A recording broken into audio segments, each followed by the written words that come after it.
මගේ වත්කම් බැරකම් ප්‍රකාශන ඉදිරිපත් කරන්න ආවේ. කෙසටුවාවනෙන් තියෙනවා අක්කර 50ක්. ඒකේ පළදාව දෙන්න ඕන කෙලිම පිළිකාර වලට ඊට පස්සේ මට කෝටි 100ක් විතර හොයා ගන්න පුළුවන්. හරිද? ඔන්න තියෙන ඇහැලිය ගොඩ මේන් තියෙන ඇහැලිය ගොඩින් පර්චේස් දෙකක් 1,04,000.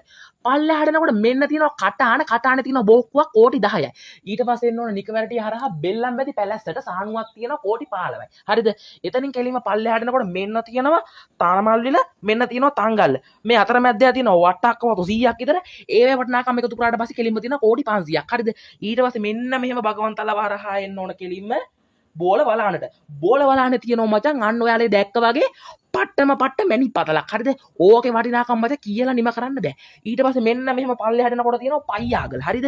පයියාගලින් තියෙනවා ට්‍රැක්ටරයක්. පයියාගලින් හැරලා ආපුව කෙලින්ම යන්න ඕන බෝල පිටියට. හරිද? බෝල පිටියේ තියෙනවා කෝටි 1කමාර රත්තරන් කුටි දෙකක්. එතන කෝටි 3යි. ඊට පස්සේ එතනින් වටරවුම ගහලා කෙලින්ම යන්න ඕන අපි පූගොඩට. පූගොඩට ගිහිල්ලා ගුදමාවත ඔස්සේ කෙලින්ම යන්න ඕන කිලෝමීටර් 6ක් ඇතුළට. ඇතුළට ගියාට පස්සේ අපිට හම්බ වෙන බොක බැංකුව. අන්න ඒ බොක බැංකුවේ තියෙන මගේ බෑන්ක් account එක. හරිද? එතනින් දකුණු අත පැත්ත බැලුවම පේනවා අපිට එක වකුගඩුව, වම් පැත්ත බැලුවම පේනවා තවත් වකුගඩුවක්. ඔන්න ඔයාලට පුළුවන් මගේ මුළුවත්කම එකතු කරලා බලන්න. හොඳේ? කමෙන්ට් එකක් දාගෙන යන්න. කමෙන්ට් කරන්න බෑ වගේ නම් මැසේජ් එකක් දාගෙන යන්න. හොඳේ?